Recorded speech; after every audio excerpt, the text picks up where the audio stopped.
After all one side லவ்வுக்கு போய் இப்படி feel பண்றீங்களே. ஒரு செடியில எத்தனை பூ பூக்குது, ஒரு பூ உதிர்ந்தா இன்னொரு பூ பூக்குறது இல்ல? வாஸ்தவம் தாங்க. ஆனா உதிர்ந்த பூவை மறுபடியும் எடுத்து ஒட்டுவீங்க பார்க்கலாம், முடியாது. அது மாதிரிதாங்க காதலும். சில பேருக்கு அது செடி மாதிரி, ஒண்ணு போச்சுன்னா இன்னொன்னு.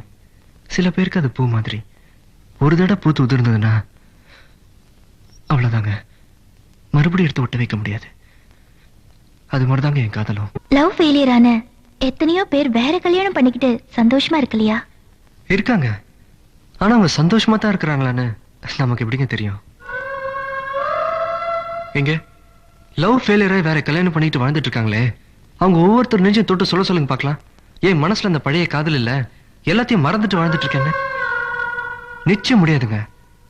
100 வருஷம் ஆனாலும் எங்கோ ஒரு மூலையில அந்த முதல் காதலை வந்து ஞாபகப்படுத்திட்டு தாங்க இருக்கும்.